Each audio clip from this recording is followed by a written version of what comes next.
The grand hall of an old European library was filled with the golden rays of a setting sun. Outside, the last light of the day streamed in through the tall glass windows, illuminating motes of dust dancing in the air.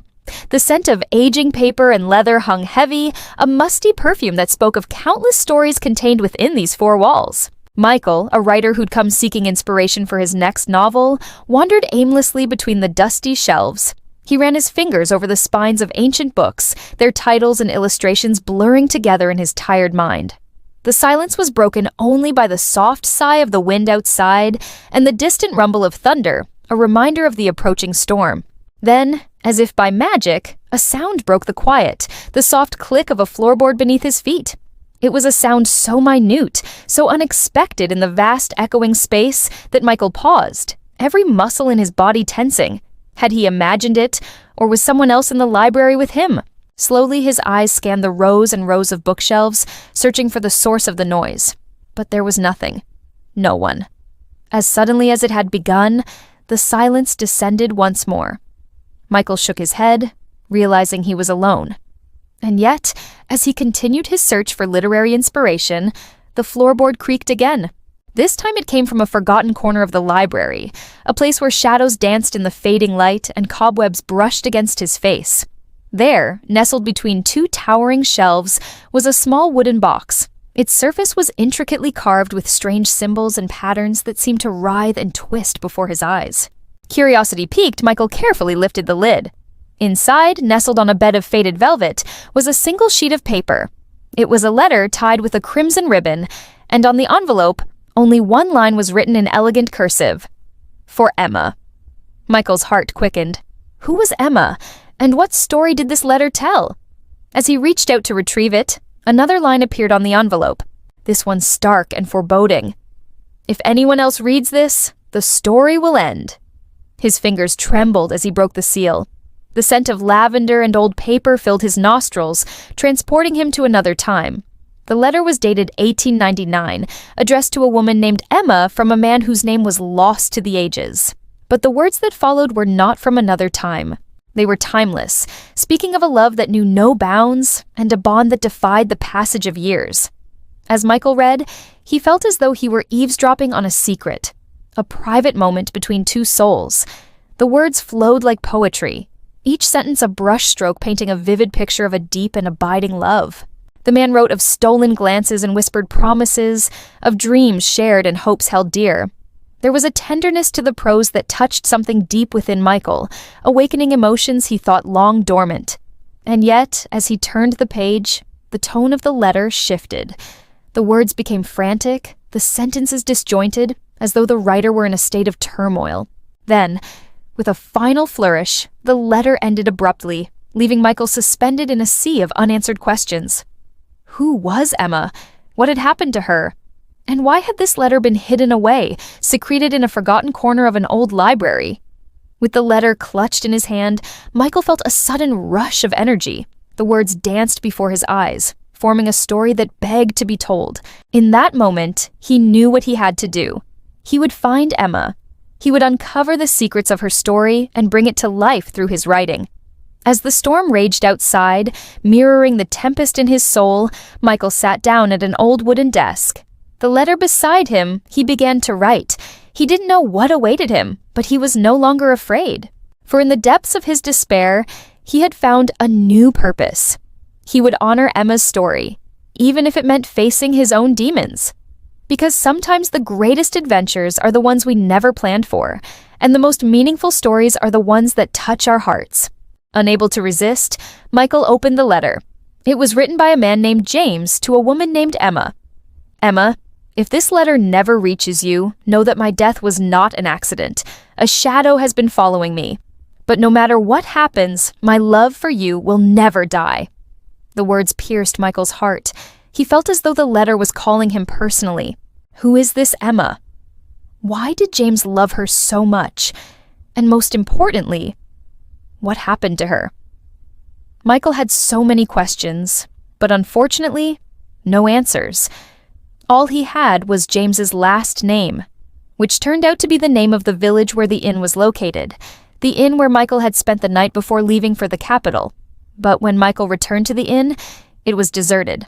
The owner had apparently gone bankrupt and sold the inn to a mysterious individual.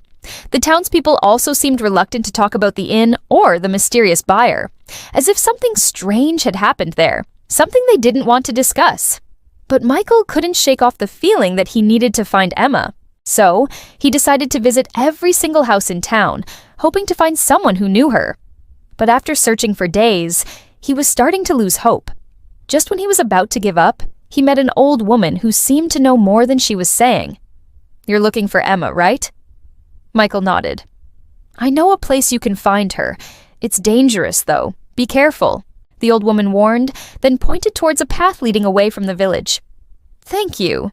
Michael turned in the direction the old woman had indicated and began walking. He walked for quite a while before realizing he was by a lake in a very remote part of the forest. There were mountains on one side and trees on the other, and the old woman had disappeared without a trace. Suddenly, a gust of wind blew across the water, causing ripples to form. Michael leaned closer to the lake, and to his surprise, he saw a pair of white legs. "Hello?" Michael called out tentatively. The legs disappeared underwater with a splash. Then, a beautiful woman emerged from the lake. She was indeed the same Emma from the letter. "You came." Emma looked at Michael, her eyes filled with tears. "James told me you would come, but I didn't believe him. I thought it was just another one of his fantasies. Who would have thought a mere fantasy would lead to such despair?" "Wait, how did you become a spirit?" Michael asked, taken aback by the sudden turn of events. "I died because of that shadow. It pushed me into the lake. I wanted to save myself, but I couldn't. And since then, I've become a spirit bound to this place." Emma's voice trembled as she spoke. "Is there no way to break the curse?" Michael asked anxiously. "There may be, but it requires the Shadowbane, a magical herb that only grows on the other side of the mountains," Emma replied, pointing toward the towering mountains behind Michael. "But those mountains are so tall, it's almost impossible to go over them. Besides, even if we find the Shadowbane, how do we know it will work?" Michael frowned as he looked back at the endless mountains, but he soon shook off his worries. He had come this far, and there was no turning back now. Even if it was extremely difficult, he had to try. As Michael started to climb the mountain, he heard Emma call out to him, "If you can bring me the Shadowbane, I will be eternally grateful. And once I regain my humanity, I will personally repay you." Michael nodded and continued his journey. Finally, after climbing over countless ridges and valleys, he saw a small patch of green on top of a mountain peak. With renewed energy, he quickly approached the plant and realized it was indeed the Shadowbane. Carefully, he plucked the herb, turned around, and started his descent. He had no idea how long he'd been climbing, so he didn't know where he was. But fortunately, he could hear the sound of water, which meant he was close to the lake. Soon enough, he saw Emma waiting by the lake. "You brought it." She reached out her hand, and Michael placed the Shadow Blight in her palm. Suddenly, a strong light enveloped Emma, and when it disappeared, she was no longer the ghost of a girl. She was now a real, living person. Overjoyed, Michael rushed to her and embraced her. Emma hugged him back, whispering, "Thank you, kind stranger. I will never forget what you've done for me." That night, Michael went to the lake. The moonlit water lay still, like a mirror. Suddenly, the wind stirred, and a figure appeared near the shore. A young woman in a flowing white dress, her eyes deep as the sea, her face filled with sorrow. Michael stepped closer, his heart pounding. "Are you Emma? James is Emma?" he whispered, trembling. She turned, her eyes meeting his. Yes, she was the one from the painting, the one James had loved so dearly. But how could she be here? Had she come from the painting? Had she been watching him all this time? She lowered her head and softly nodded. "James never returned," she said, her voice like the distant sound of waves crashing on the shore. "He promised me a final letter, but he never came back." Her fingers tightened around the edge of her dress, her knuckles turning white. "I waited for him every day by the lake, hoping against hope that he would appear at the edge of the trees, walking towards me with a smile on his face. But the only thing that greeted me was the setting sun and the cold, hard truth that he wasn't coming back." Emma raised her head, her eyes glistening with unshed tears. "I know he loved you, Michael," she said, her voice catching. He spoke of you often in his letters. He told me you were his best friend, his brother in arms. You were the only family he had left when he left for the war." Her gaze fell to the ground, her shoulders slumping slightly. "He entrusted you with his final letter, and I knew that you would bring it to me if he didn't return. I just didn't know when." Michael felt a lump forming in his throat. He reached out a hand, wanting to touch her, to comfort her, but he hesitated. He wasn't sure if this was real or if this was some figment of his imagination, a dreamlike state brought on by the power of love and loss. As if sensing his thoughts, Emma stepped back, her eyes searching his. "Are you real, Michael?" she asked, her voice barely a whisper. "Are you truly James's friend, or is this another cruel trick of fate?" Michael took a deep breath, trying to convey the sincerity of his emotions. "I am real, Emma," he said, his voice firm, "and so is my love for James. I would never do anything to hurt him or to hurt you. If you need someone to talk to, someone who understands the depth of your sorrow, I am here for you." A single tear rolled down Emma's cheek, leaving a shimmering trail in the moonlight. "Thank you, Michael," she whispered. "It means a lot to know that someone still cares, that someone still remembers him." She reached out a hand and touched his arm, her fingers cold like the winter wind. "Will you stay with me, Michael?" she asked. "Will you keep me company as I wait for James?" Michael felt a surge of protectiveness towards her. Of course he would stay. How could he leave her alone in her grief? "I will stay with you, Emma," he promised, his voice thick with emotion. "For as long as you need me, I'm here." Suddenly, the calm waters of the lake roared with waves crashing against the shore. The wind grew stronger, whipping their hair and clothing about them. Emma gasped and stumbled back, her eyes wide with fear. "What's happening?" she cried out, her voice echoing across the water. Before Michael could answer, the waves began to pull him in, dragging him towards the center of the lake. "Help!" he cried out, struggling against the current. "Emma, help me!" But Emma stood frozen, her eyes fixed on Michael as he disappeared beneath the surface, the last vestiges of moonlight swallowed by the dark water. The waves crashed and roared, their anger echoing the turmoil in Emma's heart. As the darkness enveloped her, she realized that she wasn't just losing Michael. She was losing a part of James as well, a part that had been ripped away from him, and from her leaving behind nothing but a gaping hole of grief and a promise that was never kept. The wind howled like a banshee, whipping Michael's hair across his face as he stood at the edge of the lake.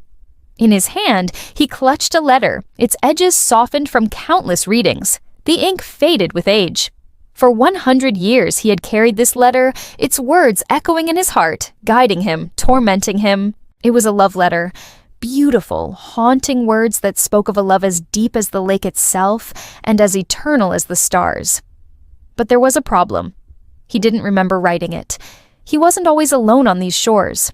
Sometimes she came to him in dreams or in moments of solitude, and sometimes she appeared before him in the flesh, standing by the lake, beckoning with a sad smile. Emma. Her name was Emma. And he knew, with a certainty that defied logic, that she had died here by his side, a century ago. He could feel her presence near, her spirit tethered to this place, to him. And as the wind picked up, carrying with it the scent of rain and the whisper of her name, Michael knew she was here. He turned, his heart pounding, and there she was. Tears glistened in Emma's eyes as she whispered, "This letter, it wasn't written by James. It was written by you, Michael." Michael froze. "Me? But I don't even know James." Emma gave a faint, heartbreaking smile. "You are James. You've been reborn, lifetime after lifetime. Every 100 years we find each other again. This library, this letter, this lake, they exist to remind you of who you truly are, of who we are." Michael's hand shook. Suddenly, visions of another life flashed before his eyes. A man named James, a love he once had, and the same lake where he had lost her before. The memory was like a half-forgotten dream, strange and distant, yet achingly familiar. Then the vision faded, and he was back by the lake with Emma, her eyes searching his. "Do you remember?" she whispered, her voice catching on a sob. Do you remember who we were, what we had, the eternity we shared? Michael felt a surge of emotions, a jumble of love, loss, longing, and despair. But it wasn't his. It was hers. He could feel her pain, her confusion, her fear. But he couldn't give her his memories because they weren't his to give. Emma's voice quivered. This time, if you let me go, our story will end forever. She took a step back, her hand reaching out as if to push him away. But Michael didn't let her go. He took a step towards her, then another, the space between them shrinking with every stride. Who are you? He whispered, his voice thick with emotion. Who were we? Emma stared at him, her eyes shining with unshed tears. For a moment, neither of them spoke. All around them, the wind picked up, the waves crashing against the shore, their sounds mingling with the unspoken words that hung heavy in the air. Then Emma turned away, her shoulders shaking with a sob. When she turned back, her face was pale, her eyes filled with a deep sadness. I am Emma, she said softly. And who you are, Michael, is the only question that matters. The world around them seemed to fade away, leaving only Michael and Emma by the lake. The wind, the waves, the trees, all of it disappeared, leaving only the two of them in a bubble of their own eternity. Michael felt an overwhelming urge to reach out to her, to touch her, to hold her. But he hesitated. Was this real or a figment of his imagination? Was Emma real or a ghost from his past? He wanted to ask more questions, to delve deeper into the mystery that had become his life, but the words wouldn't come.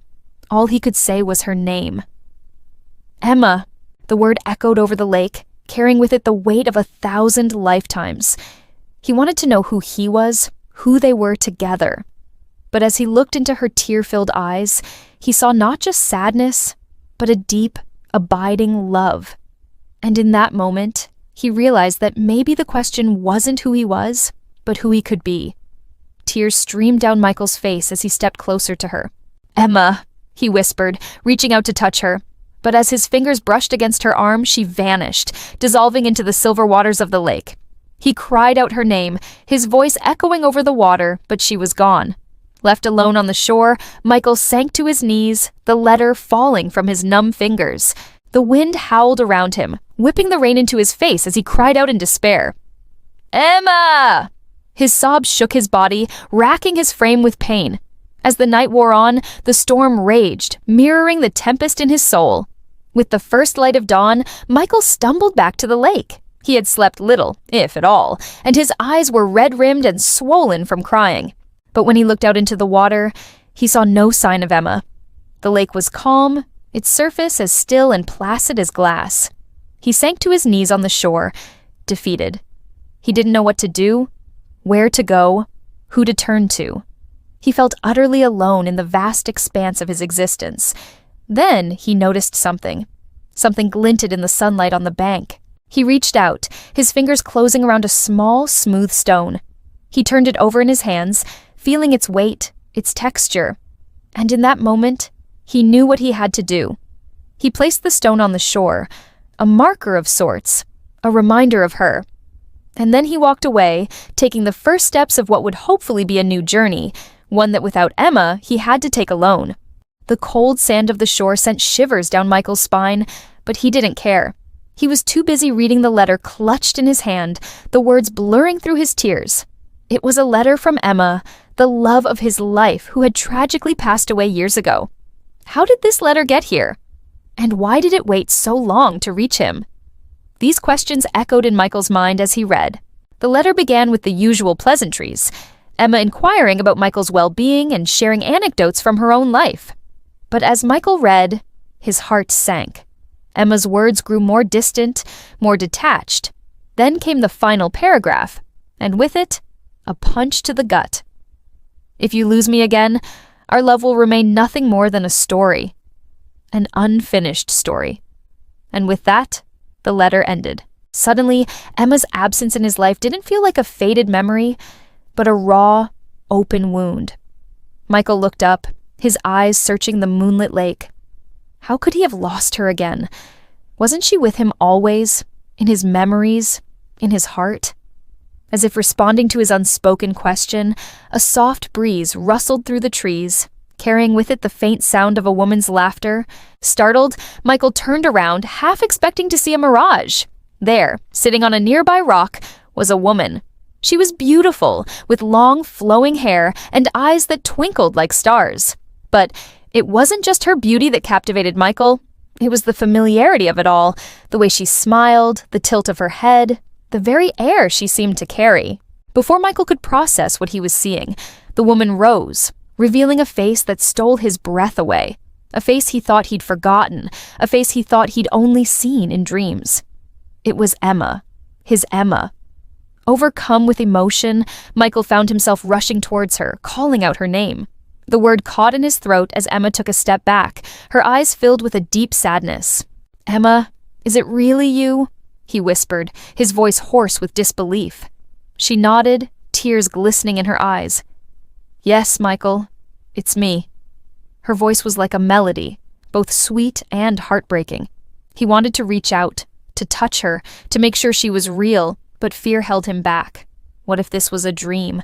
What if he woke up alone as he had for so many years? Seeing his hesitation, Emma spoke, her voice soft yet firm.